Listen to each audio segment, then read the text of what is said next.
वन्दे वाणी विनायको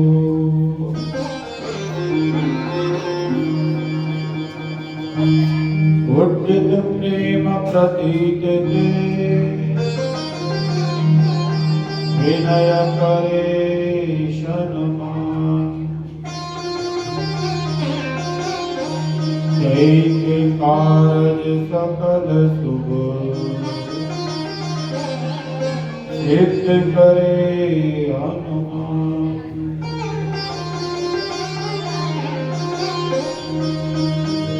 वन्दे देव उमापति शूरगुरु वन्दे जगत्कारणं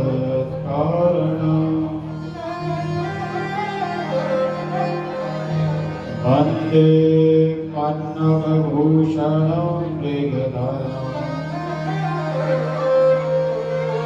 वन्दे पशूनां पतिं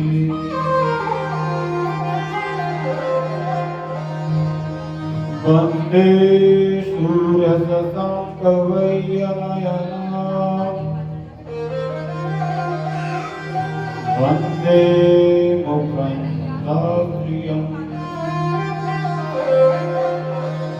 वन्दे भक्तजनप्रियचरणं वन्दे शिवं शङ्करम्।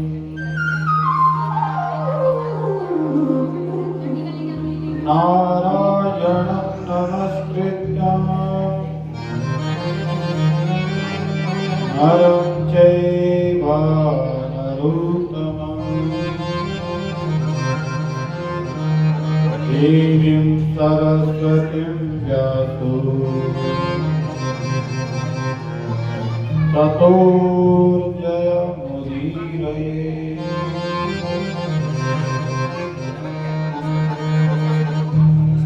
तिमिरहरणमङ्गलकरणं धरती धवलयाकाश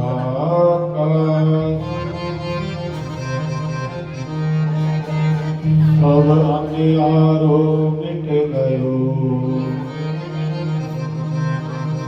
गुरु भयो प्रकाश।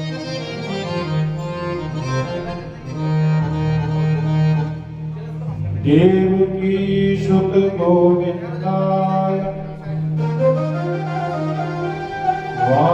वासुदेवाय सरस्वते देहि मे तनया कृष्णा त्वमहं शरणं गतः।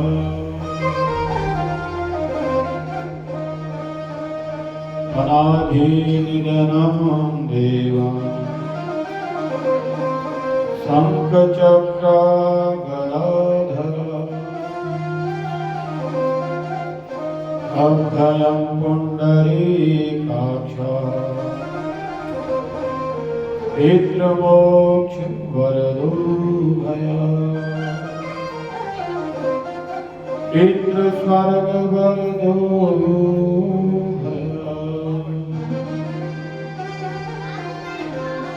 पवन मंद सुगंध शीतल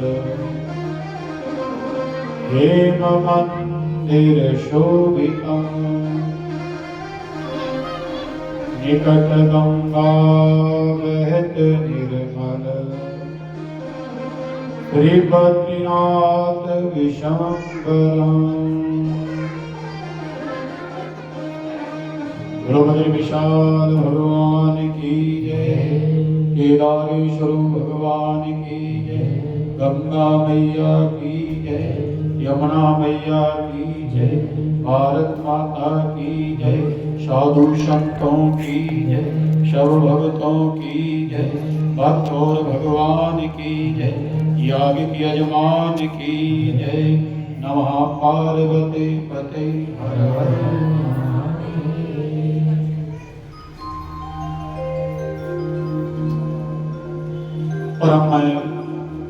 परम मंगलमय परमात्मा की आसिम अनुकंपा, देवभूमि के भूपति भगवान बद्री केदार, मां गंगा यमुना पुण्य पवित्र भारत भूमि, श्रीमद् भागवत महापुराण भद्र मंडप पर आवाहित स्थापित पूजित समस्त देवगण पितृगण, मेघनावी रूप से प्रायण वेद पाठी विप्रगण, मूर्धन्याचार्य जी, यागिक यजमान, भक्तिमयी माताओं, बंधुगणों, आज इस सद कार्य का चतुर्थ दिवस में हम गोता लगाने जा रहे हैं। ये श्रीमद् भागवत पुराण हमारे इस मां भगवती शक्तिपीठ श्री दुर्गा वैष्णव माता मंदिर के इस प्रांगण में दिनांक 15 जनवरी से 21 तक कथा और 22 को इसका ब्राह्म दिवस यज्ञाहुति होगी। इस कथा के हमारे परीक्षित रूपी यागिक यजमान श्री अरविंद तिवारी जी, अवधेश तिवारी जी, मुकेश तिवारी जी, ब्रजेश तिवारी जी, समस्त तिवारी परिवार, इष्ट मित्रगण, सगे संबंधी, बंधुगण, समस्त अपने मूर्तिमान आमूर्तिमान समस्त पितृगणों की तृप्ति के निमित्त इन परिवार ने बड़ी भक्तिमय के साथ समस्त अपने पूर्वजों की तृप्ति हेतु इस सत्कार्य को करने का ये संकल्प किया, जो आज चतुर्थ दिवस में हम गोता लगाने जा रहे हैं। सज्जनों, इस चतुर्थ दिवस की कथा में हम प्रवेश करते हैं और इस प्रवेश में हमारे शास्त्र में हमारे संतों ने क्या कहा कि अमृतेना तृप्तैषाता यथा स्वर्गा सुखा सुखेन च तथा तृप्तिं न गच्छामि सुहृत्प्रेमा भारतीं कथाम्। शास्त्र क्या कह रहा है? अमृतेना तृप्ति स्यादा यथा स्वर्गा सुखे च। जैसे अमृत को पीने से तृप्ति नहीं होती और स्वर्ग सुख से जी नहीं भरता, वैसे इसी कथा से भी तृप्ति नहीं मिलती। तो अमृत पीने से तृप्ति नहीं, भाई ये संतोष होता कि हम अमर हो जाएंगे। प्यास जब ज्यादा लगती है तो इसकी तृप्ति कौन करेगा? बोले जल के द्वारा ही तृप्ति होती है। उसी भांति सज्जनों, इस कथा का भी इस प्रकार से कह रहे, इससे मन नहीं भरना चाहिए। भगवान की ये ऐसी कथा है, इससे तृप्त नहीं बनना चाहिए। जितना सुनो उतना ही ये कम रहती हमारे लिए। इसलिए भगवान कहते हैं स्वरूपे महाभारती कथा। इस भारतीय कथा को कहा गया कि भगवान की पुण्य कथा से कभी तृप्ति नहीं होनी चाहिए। कि हमने बहुत सुन रखी है, बहुत बार सुनी हमने कथा। भगवान की कथा कैसी है? सदैव नवनीत समान, जब सुने तब की तब नहीं लिखती है।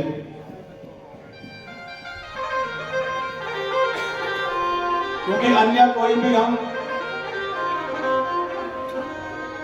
इतिहास सुनते हैं, अन्य कोई भी कथा सुनते हैं, कुछ ना कुछ चीज हमारे मन में पुरानी लग सकती है, लेकिन भगवान की कथा जब जब सुनो ये हमेशा इसमें नई नई चीज हमें मिलती है। और ये कब होती है? बोले सत्संग और संतों के साथ में रहकर इससे तृप्ति बनती है। ये हमेशा नई की नहीं है। सत्संग और संतों के निमित्त, इसीलिए संतों ने कहा कि संत हृदय नवनीत समान। संतों का हृदय कैसे? नवनीत के समान। नवनीत कहते हैं मक्खन के लिए, कितना कोमल, कितना शुद्ध होता है। संत हृदय नवनीत समान। और हरि कथा भी नवनीत के समान। जब सुनो तब के तब ये हमें नई नजर आती है, इसमें नई नई चीज हमें सुनने को मिलता है। भगवान की ऐसी लीला, भगवान की ऐसी छवि। तो ऐसी इस चीज से कभी मन को तृप्त नहीं करना चाहिए। ये भारतीय कथा है सज्जनों, इसलिए जब सुने मन और इसको सुनने को करता है। कल की कथा में हम चलते थे, ध्रुव जी के चरित्र पर हमने प्रसंग श्रवण किया और वहीं विराम किया। तो बोले ध्रुव जी कैसे हैं? बोले ध्रुव जी इस प्रकार से जिन्होंने 6 मास तक ऐसा तप किया जिस तप के प्रभाव से स्वयं भगवान ने इनको दर्शन दिया और ध्रुव जी पर अहेतु की कृपा करी।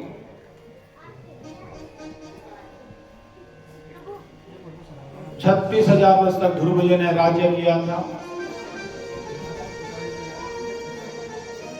12 श्लोकों में ध्रुव जी ने ध्रुव स्तुति करी भगवान की। तब ध्रुव जी की कामना में कोई लोभ नहीं, कोई लालच नहीं, कोई स्वार्थ नहीं था। तो भगवान ने ध्रुव जी की मनोवृत्ति को जाना था। चाहते तो भगवान मोक्ष देते, तुरंत ध्रुव जी को वैकुंठ देते, लेकिन नहीं। भगवान ने कहा भी तुम्हारे लिए मोक्ष और वैकुंठ की जरूरत नहीं है।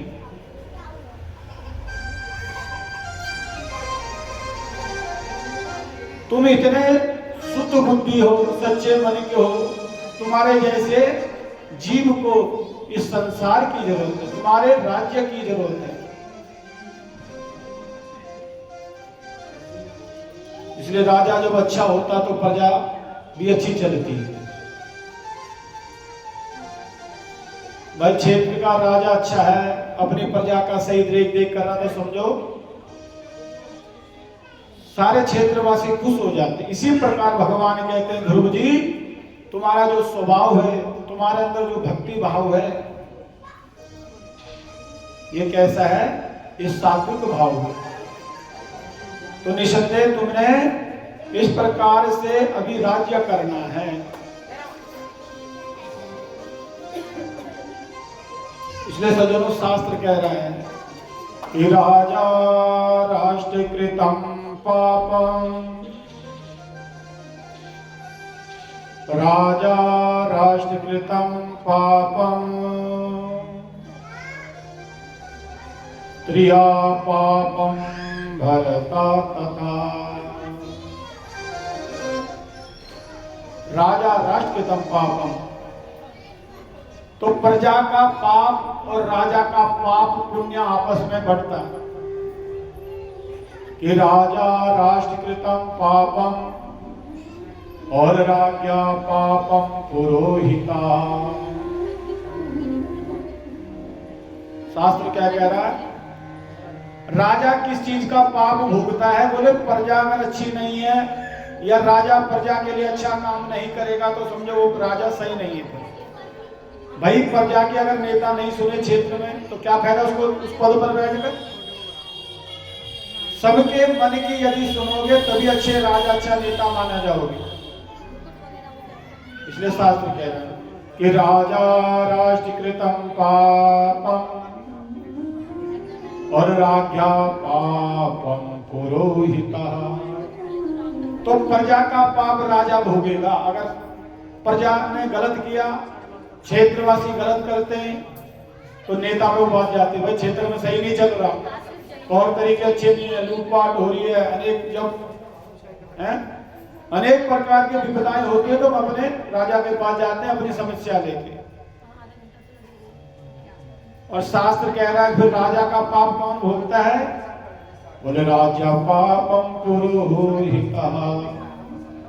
राजा का पाप उसका पुरोहित, उसका जो गुरु है, उसका जो मार्गदर्शन करता वो भोगता है। अगर राजा सही नहीं है तो उसका जो गुरु है उसको वो उसका फल भोगता है। जिसको तो पहले के समय राजा महाराजों के पुरोहित होते थे, राम जी के भी पुरोहित थे, भगवान कृष्ण के भी कुलगुरु थे, दोनों के कुलगुरु थे। कोई भी निर्णय लेना, मार्गदर्शन करना अपने गुरुओं को से पूछा जाता। आज असभ्यता को घटा दिया, तो वो नीति बताते थे, तरीके बताते थे, गुरुजन मार्गदर्शन करते थे राजा का कि भाई ये तरीका है, शास्त्र मत में ऐसा लिखा है। तो राजा सही ना करे तो उसके पुरोहित को उसका पाप लगता है। इसलिए पुरोहित गुरु का धर्म है अच्छा न्यायी तरीके से मार्गदर्शन करना।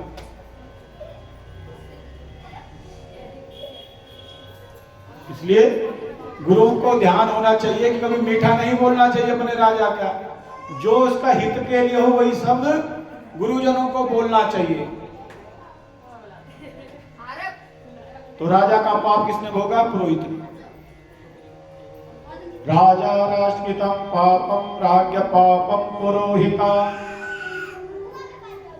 भर्ता त्रियाकृतम पापम शिष्य पापम गुरुस्तता। और तीसरा पाप है भर्ता त्रियाकृतम पापम।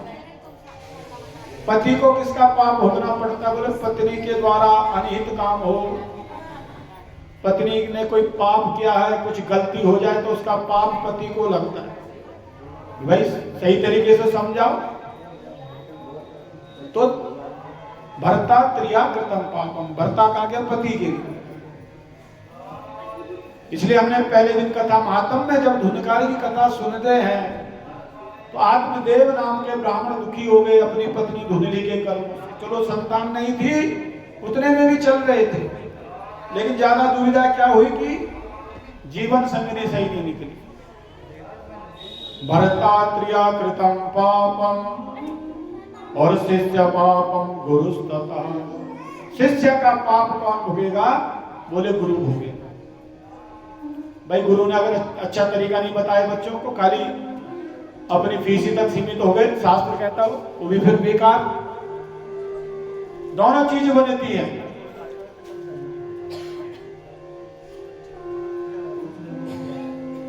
तो गुरु भी तीन प्रकार के शास्त्र बता रहा।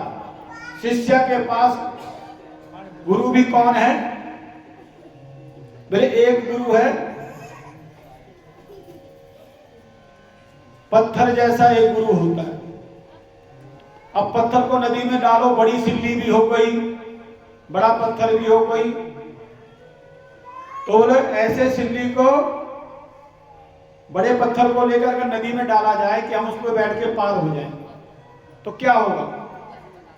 पत्थर भी डूबेगा और बैठने वाला भी डूबेगा। एक गुरु ऐसा होता है जो खुद भी डूबे और आने वाले को भी डुबो दे। और दूसरा गुरु कैसा होता है? पत्ते जैसा, जैसे पेड़ के पत्ते होते हैं।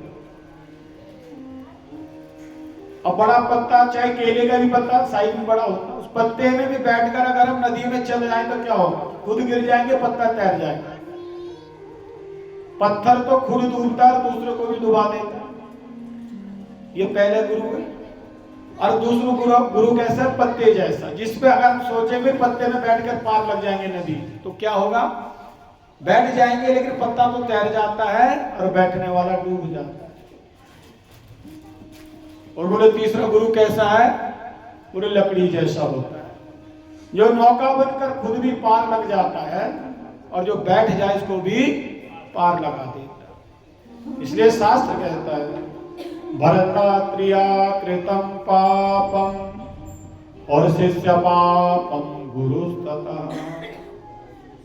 तो ध्रुव जी के गुरु कौन निकले? नारद जी निकले थे। जब ध्रुव जी घर से निकले थे तो नारद जी ने मार्गदर्शन किया। पहले तो समझाया भैया छोटा बालक नहीं जाना चाहिए, अबोध है, पढ़ाई के दिन है, खेल कूद के दिन है, कहां जंगल में जाओगे।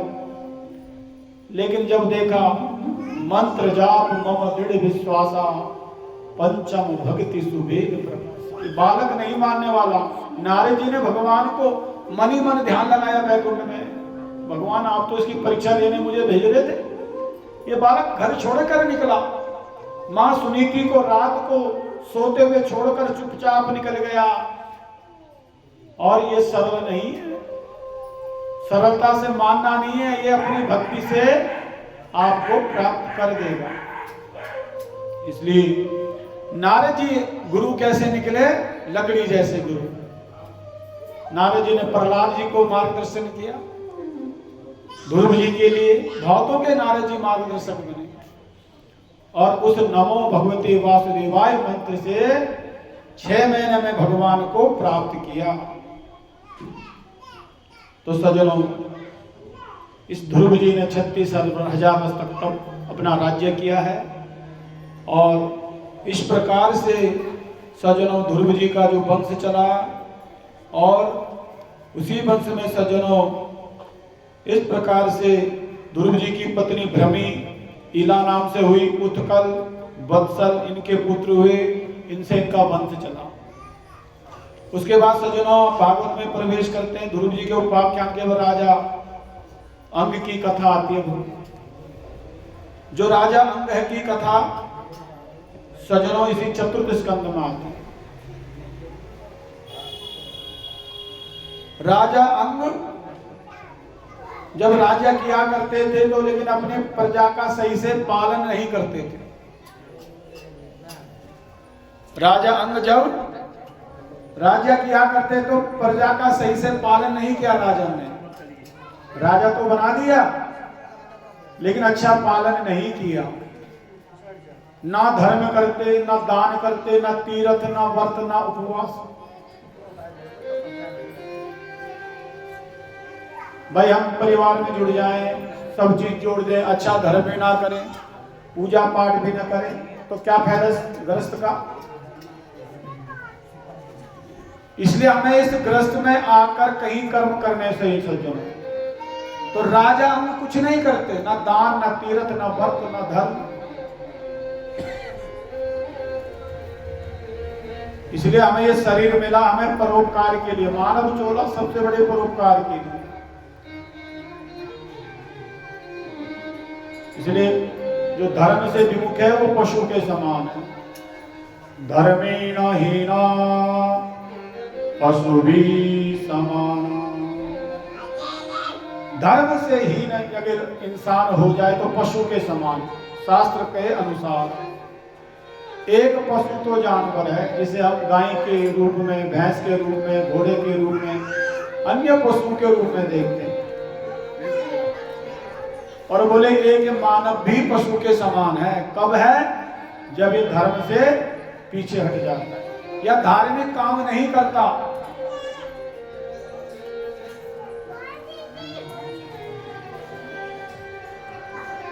इसलिए हमारा क्या नियम है? हमें धर्म के काम करने ही चाहिए। हमारे 4 पुरुषार्थ हैं सज्जनों। 4 पुरुषार्थ किसके लिए हैं? बोले कोई भी काम हो सबसे पहले धर्म हमें उसकी गवाही देता नहीं देता। या कोई भी हम नियम पूजा पाठ करते हैं, कोई काम करते हैं तो हमारे धर्म में आता कि नहीं आता? तो 4 पुरुषार्थ हमारे धर्म, अर्थ, काम और मोक्ष। कितने हैं? 4। पहला है धर्म। भाई हम कोई काम करें तो हमारे धर्म में है कि नहीं है? और धर्म के युक्त हमें कर्म करना चाहिए। दान करें, तीर्थ करें, यज्ञ करें, उपवास करें, पाठ करें, पूजा करें, भगवान को भजें, नमन करें, तो ये सोचना हमारे धर्म का है कि नहीं। और दूसरा है, अगर हमारा धर्म अच्छा है तो बोले धर्म कब अच्छा हो, कब है? बोले जब हम अर्थ अच्छा ला रहे हैं। अर्थ मतलब जो पैसा हम कमा कर ला रहे हैं, नौकरी से, व्यवसाय से, दुकान से, फैक्ट्री से, किसी भी जगह हम अगर कार्यरत हैं तो पैसा कैसे ला रहे हैं हम। धर्म को करना है तो अच्छे अर्थ से करना है, अच्छे पैसे से, मेहनत के पैसे से। तो धर्म अच्छा हो, अर्थ को अच्छा बनाना चाहिए। जब धर्म भी अच्छा होगा, अर्थ भी अच्छा होगा, तो तीसरा आता है काम। काम मतलब हमारी कामनाएं, हमारा वंश वृद्धि, हमारा परिवार बढ़े। तो वंश कब बढ़ेगा? जब हमारे दो चीज अच्छी होंगी, धर्म अच्छा होगा और हमारी कमाई अच्छी होगी। अच्छी का मतलब ये ना समझना कि ज्यादा सैलरी हो, यहाँ उसके लिए अच्छा नहीं कहा, मतलब हम शुद्ध धन ला रहे हो अपनी मेहनत का, तरीके का, तो हमारा वंश तब वृद्धि करता है। और जब धर्म भी अच्छा होगा, अर्थ भी अच्छा होगा, वंश परिवार के बच्चे भी अच्छे होंगे, तो क्या होगा? मोक्ष भगवान हमें निसंदेह फिर दे ही देता है। इसलिए चार पुरुषार्थ के लिए हम कर्म कर रहे हैं। राजा अंग, राजा तो बना दिए, लेकिन अपने प्रजा के प्रति, अपने धर्म के प्रति क्या है? नास्तिक हैं। जब प्रजा ने देखा कि भी राजा तो है, लेकिन राजा अपना शासन सही नहीं चला रहे, तरीका नहीं है, प्रजा की नहीं सुन रहे, कोई अपनी समस्या लेके जाते हैं तो उनकी नहीं सुन रहे, कैसा राजा फिर? अब इन्होंने गुरुओं के पास चले गए, जो गुरु थे राजा के, सारी प्रजा गुरुजनों के पास। ये गुरुजन, आपने कैसा राजा बना दिया? राज्य पापम पुरोहिता। तो राजा का पाप गुरुजनों ने विचार किया, राजा को समझाया कि भैया सही से अपने राज्य को चला, ना किसी की मदद करता, ना किसी के फैसले सही से करता, ना किसी की सुनता, खाली राजगद्दी पे बैठ गया, ऐसा राजा सही नहीं है। गुरुजन कह रहे हैं भैया राजा अंग, तेरा पाप हमें लगेगा अगर हमने अच्छा नहीं बताया। जब बहुत समझाया, राजा नहीं समझा, गलत व्यसन में लग गया, गलत तरीके से काम करने बैठा। फिर सज्जनों, इन्हीं गुरुजनों ने समस्त प्रजा को कहा कि इसका मंथन करो। बोले राजा का अंग का मंथन करो। बोले क्या करना? बोले इस अंग, इसके अंग को, सीधे हाथ को मलो, जैसे हम मालिश करते हैं। राजा की सीधी भुजा को मलो, मालिश करो। बोले क्या होगा? बोले उससे ही इनकी नई संतान जन्म लेगी।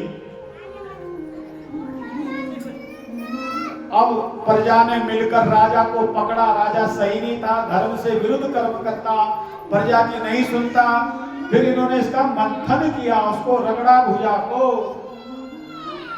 और उसी से इस राजा अंग के दाएं भाग से पृथुवन भगवान की उत्पत्ति हुई। बोलो पृथुवन भगवान की जय। तो राजा अंग के दाएं भुजा रगड़ने से, अब देखो आप सोचोगे भाई ऐसा कैसे हो गया? जब राजा अंग सही नहीं था, धर्म नहीं कर रहा, पूजा पाठ नहीं कर रहा, व्रत नहीं कर रहा, तो ऐसा संतान कैसे मिल गई? बोले वो भी 4 दोष होते हैं हमारे जीवन में। कितने दोष होते हैं? 4 दोष।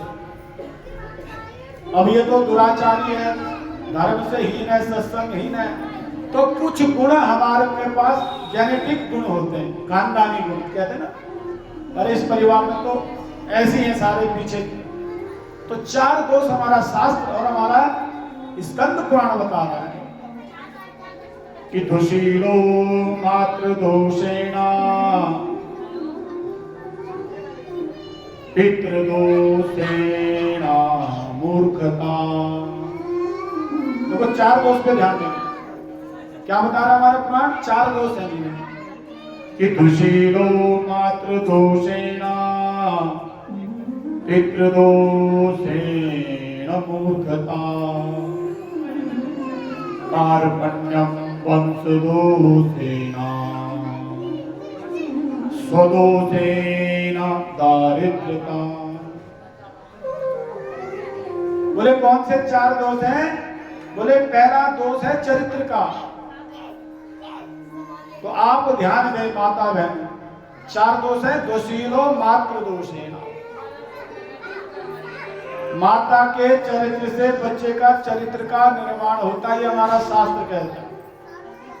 माता का धर्म कर्म, पूजा पाठ, व्रत, तीर्थ, यज्ञ, अनुष्ठान, भगवान के सत्संग में जाना, तीर्थ करना और अपने आचरण पर रहना, इतने आचरण यदि माता में हैं तो निसंदेह संतान चरित्रवान बनते हैं। इसीलिए शास्त्र और निष्कंद पुराण कहता दोषीलो मातृदोषेण। तो चरित्र का निर्माण, हमारे कैरेक्टर का निर्माण कहां से हो रहा है? माता के चरित्र के निर्माण। दोषीलो मातृदोषेण पितृदोषेण मूर्खता। पिता के दोष से बच्चे की शिक्षा बनती है। बच्चा कितना समझदार है, कितना नॉलेज है, कितना ज्ञान है, कितना अपनी फील्ड में, अपने जिस फील्ड में रहता है बच्चा कितना परफेक्ट है उसमें, तो समझो पिता में वो गुण है, बच्चा लायक है। हमारी शिक्षा दीक्षा, हमारी समझ, नॉलेज, ये सब पिता पे निर्भर होता है। पिता दोषेण मूर्खता। 2 दोष हो गए। और तीसरा दोष क्या है कि कार्पण्यम वत्सदोषेण। कंजूसता कहां से दिखती है? बोले दादा, बाबा, परबाबा। अरे इस खानदान में तो दान धर्म होता ही नहीं। कभी कभी हम लोग भी आपस में देखते हैं और जो करते हैं, अरे भैया सारे धार्मिक हैं, सारे दान धर्म में आगे रहते हैं, पूजा पाठ करते हैं, तीर्थ करते हैं, व्रत करते हैं। वो कब होगा? जब पीछे वालों में किया। तो दान धर्म, कंजूसता, ये हमारे वंश पे निर्भर है, हमारे पूर्वजों पे। कार्पण्य वंश दोषेण और स्वदोषेण दरिद्रता। और व्यक्तिगत चौथा दोष है अपना। यदि अपनी ही कमी होगी तब बीमारियां शरीर को घेरती हैं। स्वदोषेण दरिद्रता। जब दारिद्रता हमें घेरती है तो समझो व्यक्तिगत अपना दोष है। हम नियम नहीं कर रहे, पूजा पाठ नहीं कर रहे, माला नहीं फेरे, सत्संग नहीं कर रहे, व्रत नहीं करे, तो वो कब का दोष है? जब व्यक्तिगत दोष होता है। ये 4 दोष। अंग महाराज की वंश परंपरा अच्छी है, लेकिन राजा अंग अच्छे नहीं है, लेकिन फिर भी भगवान ने वहां पृथुवन रूप में जन्म लिया, मंथन किया। और गुरुजनों का अगर नहीं करते तो हमको भी पाप लगता। राज्य पापम पुरोहितम। मंथन किया, पृथुवन महाराज का जन्म हुआ। इन्होंने क्या किया? पृथ्वी का दोहन किया। दोहन जानते? पृथ्वी को इन्होंने हल चलाया। पृथ्वी उपजाऊ से हीन हो गई थी। फसलें, अनाज, अनेक चीज बंद हो गई धरती पे। भाई अगर सत्कर्म नहीं होंगे धरती पे तो क्या होगा? अनायास धरती भी क्या होगी? अनेक द्रव्यों से हीन हो जाएगी। भाई अगर हम धरती में कितने बीज होते, कितनी फसल धरती हमें देती है, परोपकार करती है। तो जब हमारे सत्कर्म से हीन होंगे तब धरती अनाज देना बंद करती है। वही हाल राजा अंग की इसमें राज्य में हुआ। महाराज पृथुवन ने इसका दोहन किया। सज्जनों, प्रत्येक देवताओं ने, ऋषियों ने, सबने दोहन किया। अपना अपना हल और अपने बैल बनाए, पृथ्वी का दोहन कर कर अनेक प्रकार की औखनियां, अनेक प्रकार के ऐसे रत्नों को फिर से धरती से उपार्जन किया, क्योंकि राजा अच्छा हो गया। तो राजा के राज्य में प्रजा सकुशल है तो समझो भगवान की कृपा होती है। पृथ्वी ने इस प्रकार से सज्जनों इनकी पत्नी अर्ची हुई, अर्ची से 5 पुत्र हुए और विजितास, धुर्मकेश आदि 5 पुत्रों का जन्म हुआ। सजन ये प्रतिबन भगवान ने फिर से धरती हरी भरी हो गई तो ये राजा का इस प्रकार से ताप होता। फिर हम पंचम स्कंद में प्रवेश करते हैं सज्जनों। यहाँ पर प्रियाव्रत की कथा आती है। उत्थानपाद थे जिनका पुत्र ध्रुव हुआ था, उनका दूसरा भाई प्रियाव्रत। 3 बहनें थी, आकुति, देवूति, प्रसूति। कल शिव विवाह में हमने सुना 3 बहनें और 2 भाई थे। तो यहाँ पर उत्थानपाद का तो ध्रुव जी हुए और ये प्रियाव्रत दूसरे भाई हैं। इन प्रियाव्रत ने भगवान सूर्य का पीछा किया कि भगवान सूर्य सुबह उदय होते और शाम को कहां जाते हैं ये देखना चाहो। क्या क्या प्रियाव्रत ने सूर्य भगवान का पीछा कि सुबह उदय होते और शाम को अंधेरा क्यों होता धरती पर, इनके मन में शंका थी। और अपना रथ लेकर सूर्य भगवान के पीछे पीछे चल पड़े। कहां जाता सूर्य रात को, अंधकार हो जाता धरती पर। तो इन्होंने जब पीछा किया अपना रथ लेकर, तब इस धरती पर क्या हुआ, सप्तद्वीप और नवखंडों का निर्माण हुआ। जिसे आज हम 7 समुद्र कहते हैं ना, प्रशांत सागर, महासागर जो नाम भरे, ये इन्हीं राजा के रथों की वजह से सप्तद्वीप और नवखंडों का फिर निर्माण हुआ। इनके रथों के पहिए से जहां जहां सूर्य भगवान के पीछे चलेगी, सूर्य भगवान शाम को जाते कहां हैं, तब उनके पीछे चलकर सप्तद्वीप नवखंडों का यहाँ पर निर्माण हुआ। फिर राजा भरत की कथा ये, जिन्होंने मृग में अपना मोह डाला था, उस मोह से इनको यही योनि प्राप्त हुई। फिर जड़ भरत की कथा आती है भागवत में स्कंद में। राजा बहुगण से इनका संवाद हुआ और उस संवाद में इन्होंने राजा को बहुत सा धार्मिक ज्ञान से उनका अहंकार का पतन किया।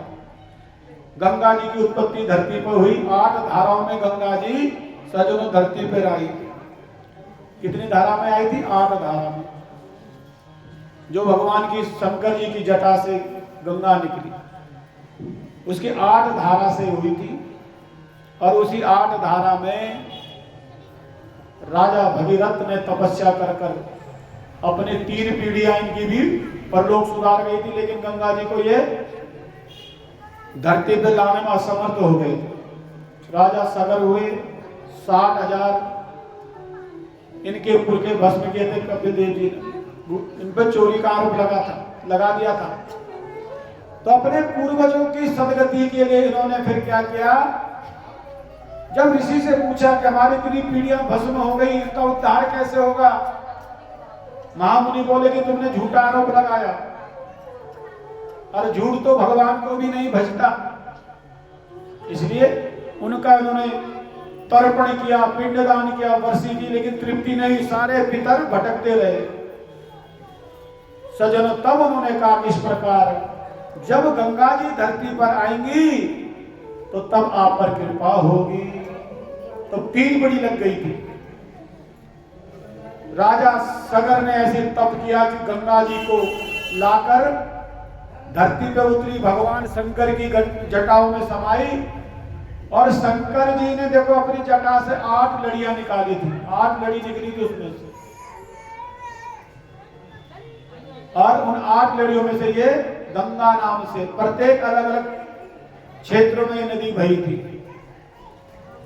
और फिर यही गौमुख से होते हुए और सज्जनों उत्तर काशी के क्षेत्र से होते हुए हरिद्वार में गंगा जी आई। और आज भी उस गंगा स्नान को हम करते हैं। देखो किसने ये कर्म किया? भगीरथ जी ने। और लाभ कौन ले रहे? आज तक हम सभी लोग लाभ ले रहे हैं। तो संतों का जो कर्म है सबके लिए, हित के लिए, इसलिए संतों की वाणी प्रेम से सुने जो कोई, गंगा आदि तीर्थों का फल बिना स्नान के हुए। तो संतों का जो कर्म है सबके हित के लिए होता है, इसलिए लिखा संत हृदय नवनीत समान। तो भगीरथ जी का वो कृत्य कर्म आज हमारे लिए भी गंगा स्नान जो हम जाते हैं, कितना कल्याणकारी। तो यही गंगा जी का सजन में वर्णन आया। तो भगीरथ जी कितने सात्विक थे।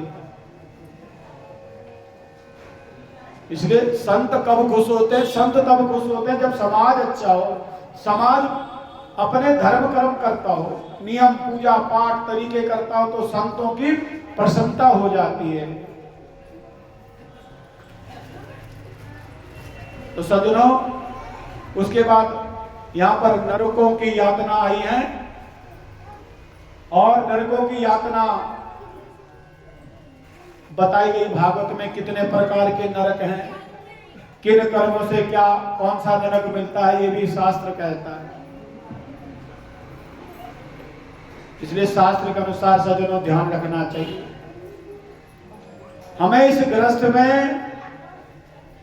माता पिता को, पारिवारिक जनों को ग्रस्त में रहकर सत्कर्म करने जरूरी होते हैं सज्जनों।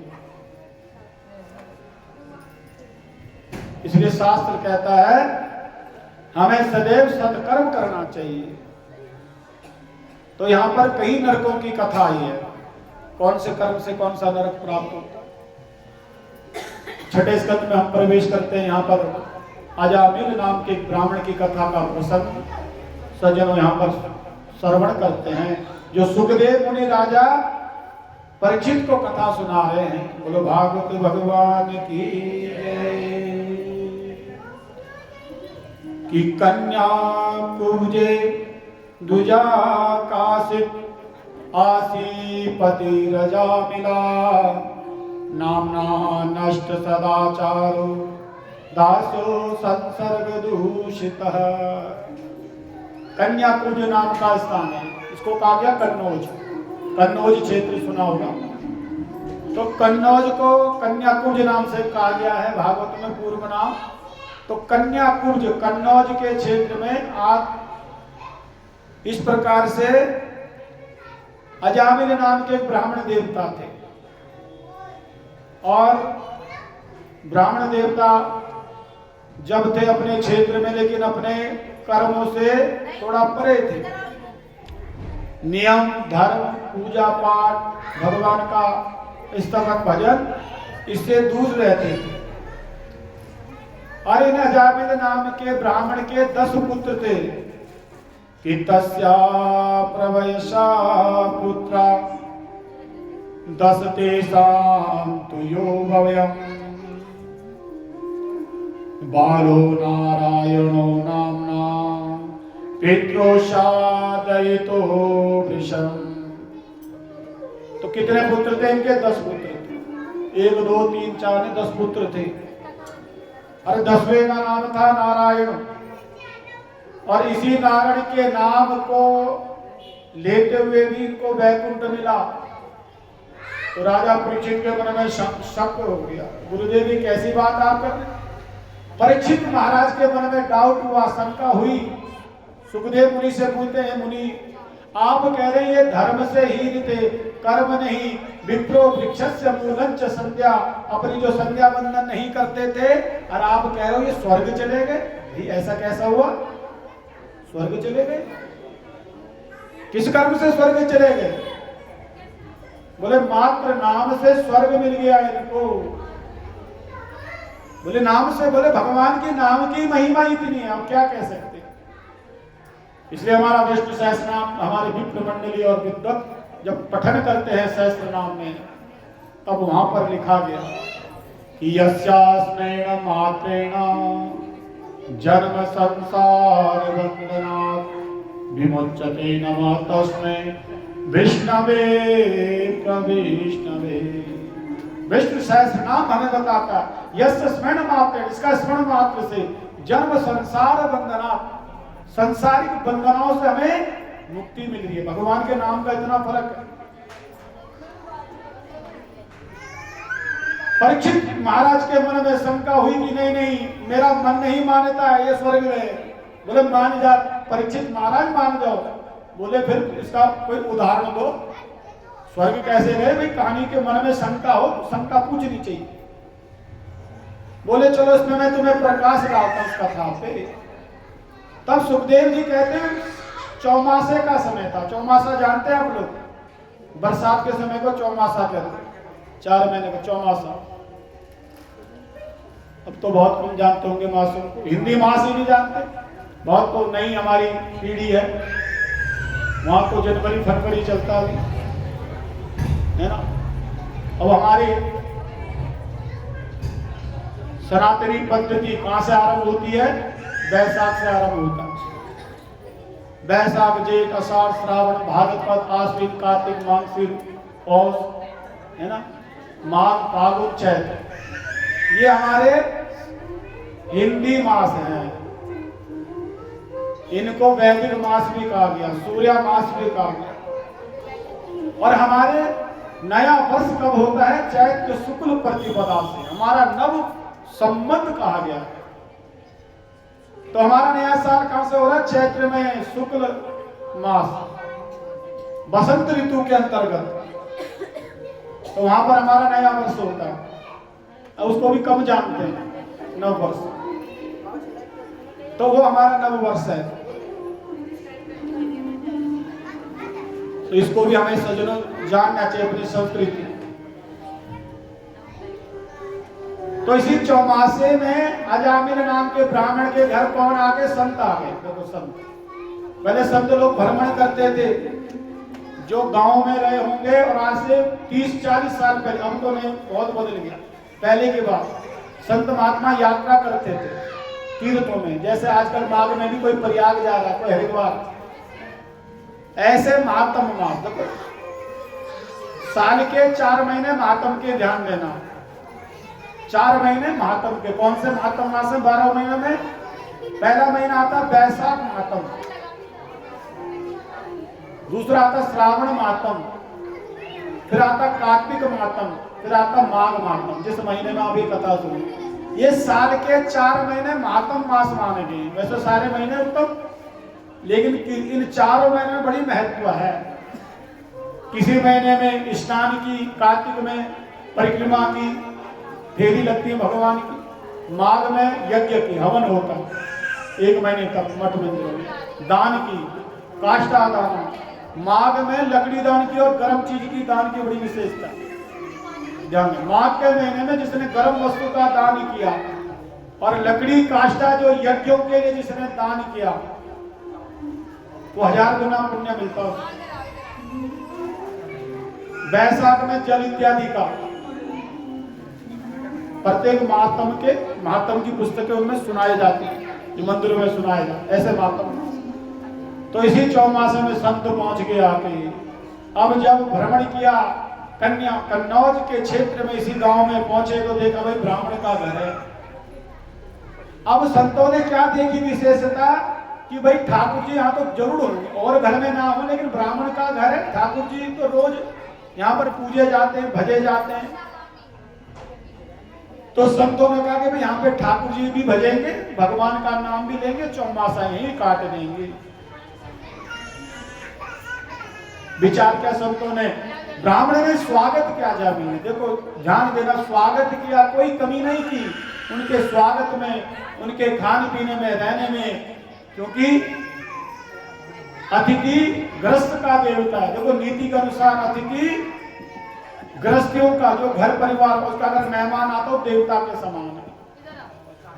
अन्य वर्णों के देवता कौन है? ब्राह्मण सब देवता है, लेकिन गृहस्थी अतिथि सबका देवता अगर मेहमान आ जाए। अजामिल नाम के ब्राह्मण ने स्वागत किया, सत्कार किया, बिठाया उनको। अब जाना संत था, व्यवस्था रहने की अच्छी, बरसात में रहने के लिए व्यवस्था, खाने के लिए। अब संतों ने प्रातः काल स्नान किया। 1 दिन देखा, 2 दिन देखा, एकादशी आ गई। अरे ब्राह्मण देवता, ब्राह्मण स्वरूप मिला है। ठाकुर जी घर में धरे हुए, शालिग्राम जी धरे पड़े हैं। अरे काली ये देखने के लिए? अरे कभी इनको जल सींचो, कभी गंगा जल चढ़ाओ, चंदन टीका करो। शास्त्र कहता है इसमें बड़ा महत्व होता है भगवान के तिलक चिंदन का भी। इसलिए देखो हमारे भागवत में लिखा गया कि जीव की कामना भगवान से क्या है। शास्त्र ने कहा कि जीव कामना क्या करा भगवान से कि चंदनम विप्र हस्तेना और मातृ हस्तेना भोजनम। भक्त क्या कामना कर रहा भगवान से कि चंदनम विप्र हस्तेना और मातृ हस्तेना भोजनम पिंडम पुत्र हस्तेना देहे मधुसूदन। क्या कामना रख रहा जीव? बोले चंदनम विप्र हस्तेना। भगवान जब हम कोई पूजा पाठ करें, कोई व्रत करे, सत्यनारायण कथा कराए, घर में हवन कराए, किसी तीर्थ में गए हो, वहां पर हमने स्नान किया हो, वहां पर हमने दान किया हो, वहां पर हमने पितृ कार्य किया हो, वहां पर हमने परिक्रमा करी हो, मठ मंदिर में गए हो, तो जब जब हम धार्मिक कार्य करें हमारे मस्तक पे टीका होना जरूरी है। और ऐसा नहीं कि खुद जाके लगा, बोले नहीं चंदनम विप्र हस्तेना। जो टीका ब्राह्मण के द्वारा लगता है उसकी अलग महत्व है पूजा पाठ में। खुद तो सभी लगा लेंगे, लेकिन चंदनम विप्र हस्तेना, जब जब कोई हम धार्मिक पूजा पठन करें तो ब्राह्मणों के हाथ से वो टीका होना चाहिए, उसका महत्व अलग है। चंदनम विप्र हस्तेना और मातृ हस्तेना भोजनम। जीवन में जब तक जिए हम भगवान इतनी कृपा हो कि माँ के हाथ का बना भोजन खाने को मिले। ये बच्चों के लिए विशेष है कि भाई जीवन में जब तक हमारी माँ किसी भी अवस्था में हो, ये हमें उनके हाथ का भोजन जो खिला सके वो और नहीं खिला सकता। मातृ हस्तेना भोजनम। और बोले फिर क्या है? बोले भगवान जब इस लोक पर छोड़कर परलोक सुधार जाए तो पिंडम पुत्र हस्तेना देहे मधुसूदन। परलोक सुधारे तो हमारे संतान उस क्रिया कर्म को करें, अपने पूर्वजों के निमित्त तिलांजलि दें, पिंड करें, तर्पण करें, तो हमारी संतान हमारे निमित्त ऐसे सत्कर्म करें। देहे मधुसूदनम। हे भगवान मधुसूदन, हे नारायण, जीवन में इतना हमें लाभ दे देना, जीवन में हमें ऐसी कृपा बरसा देना। ब्राह्मणों ने देखा अजामिल नाम के ब्राह्मण ठाकुर जी रखे हैं, लेकिन कोई उनका चंदन टीका पूजा पाठ सबसे हीन है। एकादशी का दिन था, ब्राह्मणों के मन में बड़ी शंका हुई कि भैया इसका भला कैसे होगा, लेकिन अब उन्होंने भजा भगवान को। लेकिन अजामिल की एक विशेषता, कोई कमी नहीं, कोई रोक टोक नहीं, हर व्यवस्था ओढ़ने की, खाने की, पहनने की, संतों की सेवा करी, कोई व्यवस्था कमी नहीं रखी। लेकिन वहां नहीं बैठते, भगवान की माला नहीं फेरते, भगवान के प्रति कोई नमन नहीं, ना भगवान का श्रवण, न कीर्तन, न स्मरण, न वंदन, न चिंतन, कुछ भी नहीं है।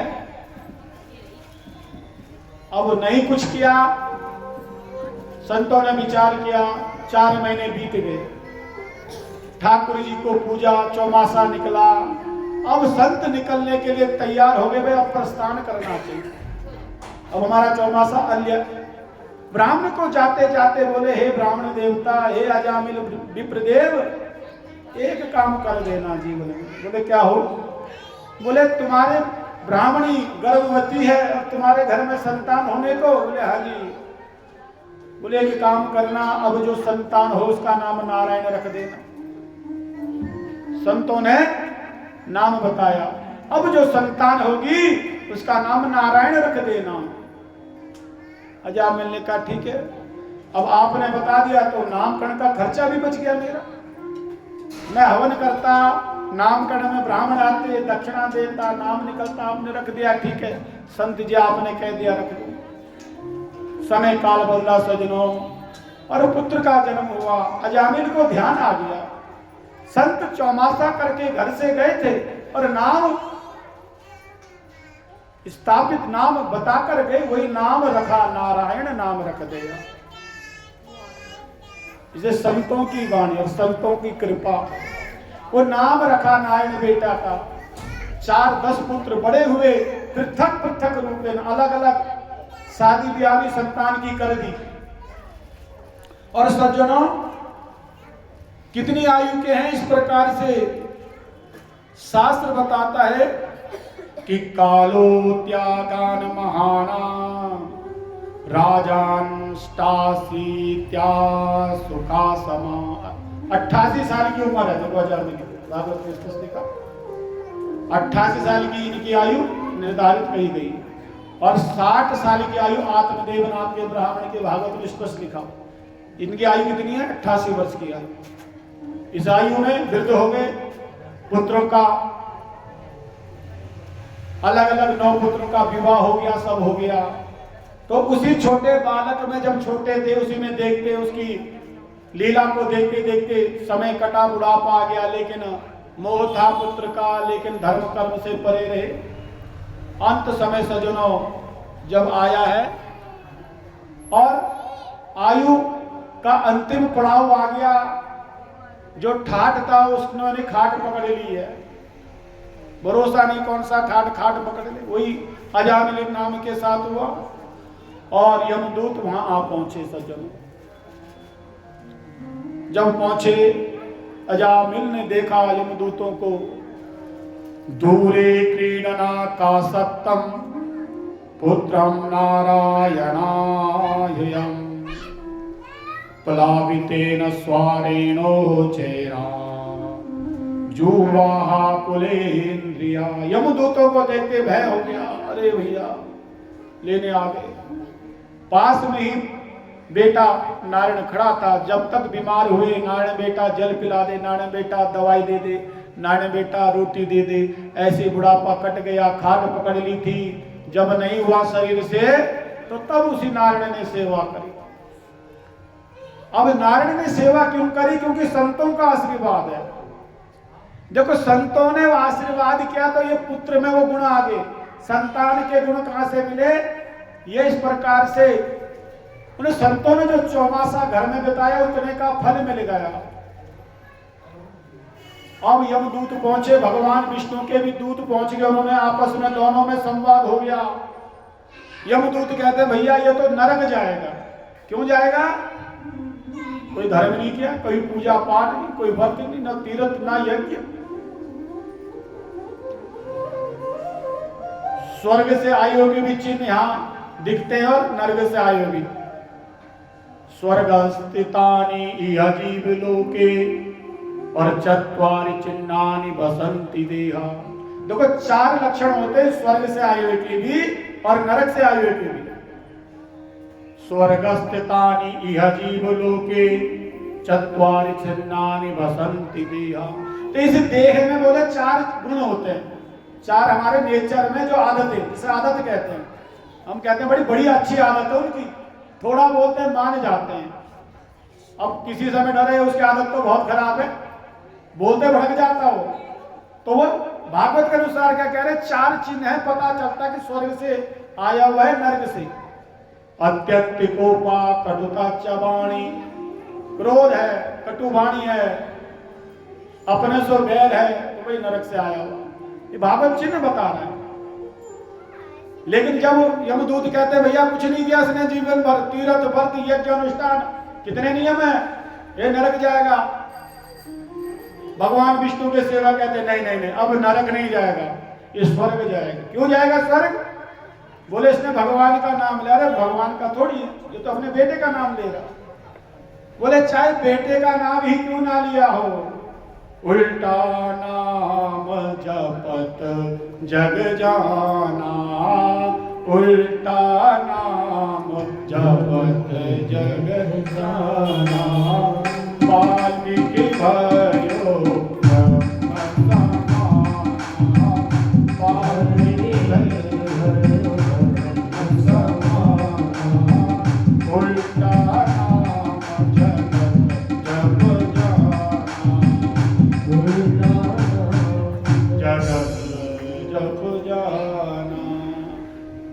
सुखदेव जी कह रहे भैया वाल्मीकि जी हुए थे जिन्होंने भगवान का नाम उल्टा जप लिया था। राम शब्द इनको दिया गया गुरुजनों के द्वारा। वाल्मीकि जी जब छोटी अवस्था के थे तो गुरुजनों के पास गए, बोले गुरु मंत्र दो जिससे मेरा कल्याण हो। गुरुजनों ने कहा भैया राम शब्द बोला करो। अब जब राम बोले तो राम भी नहीं बोल पाए, उसको मरा मरा बोल दिया। राम को क्या बोल दिया, मरा मरा शब्द बोला, बहुत प्रयत्न किया सुधारने का, लेकिन राम नहीं बोल पा रहे। गुरुजनों ने कहा, बहुत प्रयत्न किया, अरे ये राम है भैया, मरा नहीं, राम बोल। फिर बोलता तो मरा मरा, राम ही नहीं बोल पाए। गुरुजनों ने कहा, हाँ यही जप ले, यही है भगवान। जब परेशान हो गए गुरु, जैसे हम भी किससे परेशान हो जाते हैं, हाँ ठीक है यही है। बहुत हम समझाते हैं किसी को, और जब नहीं समझ आए तो क्या कहते हैं, हाँ भाई यही बिल्कुल यही कर। ऐसे ही गुरुजनों ने कहा वाल्मीकि जी को, हाँ बिल्कुल यही नाम है, जप ले। वाल्मीकि जी ने विश्वास किया, हाँ यही सब जपा उसको। मंत्र जाप मम दृढ़ विश्वासा, पंचम भक्ति सुवेद प्रकाश। विश्वास क्या उसमें रहे, और स्वयं ब्रह्म ज्ञानी बने। भगवान के हेतु की कृपा जब हुई तो रामायण संस्कृत 2 खंडों में वाल्मीकि जी ने भगवान राम से पूर्व ही लिख दी थी। तो भगवान की कृपा होती यहाँ पर। इसलिए विष्णु भगवान के दूत कहते हैं कि नहीं ये स्वर्ग जाएगा। इसने नाम लिया है, चाहे बेटे को क्यों न भी पा रहा हो, लेकिन नाम क्या है उसका, नारायण। क्या नाम है, नारायण। तो इसने हजारों बार लाखों बार नारायण शब्द मुंह से बोल दिया है, इतने से ही इसको गति मिल गई है।